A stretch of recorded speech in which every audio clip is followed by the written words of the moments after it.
মদিনাতে বিশ্বনবীকে হত্যা করার নিয়তে এসেছিলেন। গোপনে গোপনে বিশ্বনবীকে হত্যা করে আবার ইয়ামামাতে তিনি ফিরে যাবেন। কিন্তু কি অবাক করা কাণ্ড, হত্যা করতে পারে নাই, সাহাবাদের হাতে তিনি ধরা পড়ে গেলেন। আর সাহাবারা ওনাকে ধরে ফেললেন, ধরে মসজিদে নববীর পিলারের মধ্যে বেঁধে রাখলেন। বিষ্ণু ইসলাম সাহাবাদেরকে বললেন তার খোঁজ খবর নিও, সুমামা ইবনে উসালের খোঁজ খবর নিও। সাহাবারা বলেন ইয়া রাসূলুল্লাহ, আপনাকে হত্যা করতে এসেছে, তার তো কঠিন ক্যাপিটাল পানিশমেন্ট হওয়া দরকার, কঠিন শাস্তি হওয়া দরকার। বিষ্ণু বললেন না, আমি যেটা জানি তোমরা সেটা জানো না, তোমরা সুমামার সাথে ভালো আচরণ করো। বিশ্বনবী সুমামার কাছে গেলেন। প্রথম দিন যে তিনি কালেমার দাওয়াত দিলেন, ইমানের দাওয়াত দিলেন, ইসলামের দাওয়াত দিলেন, রিসালাতের দাওয়াত দিলেন, আখিরাতের দাওয়াত দিলেন।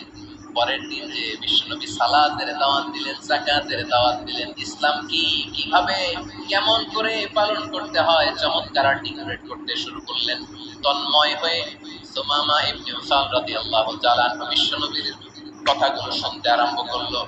একদিন নয়, দুই দিন নয়, টানা 3 দিন বিশ্বনবী সুমামার কাছে ইসলামকে প্রেজেন্ট করেছেন, উপস্থাপন করেছেন। আওয়াজ করে বলেন কয় দিন?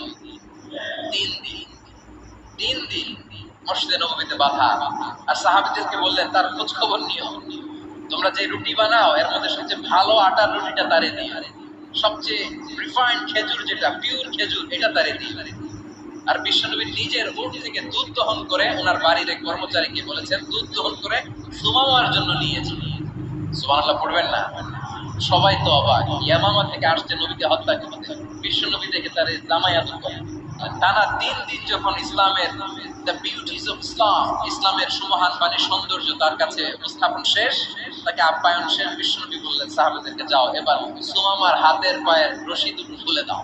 সাহাবারা তর্ক জুড়ে দিলেন, লা ইয়া রাসূলুল্লাহ, এটা করবেন না তো, ভয়ঙ্কর ভয়ঙ্কর খুনি, কি জানি কি হয়ে যায়। বিশ্বনবী বললেন না, তার হাতে পায়ের রশিগুলো খুলে দাও। সাহাবারা বিশ্বনবীর কথা মতো তার হাতে পায়ের রশিগুলো খুলে দিল। সুমামা মুহূর্তের মধ্যে মসজিদে নববী থেকে বের হয় ইয়ামামায় ফিরে না যে মসজিদে নববীর পাশে একটা খেজুর বাগান ছিল, সেখানে চলে গেলেন। সেখানে একটা ছোট্ট কুয়া ছিল, কুয়ার পানি দিয়ে তিনি গোসল করলেন। সুবহানাল্লাহ পড়েন।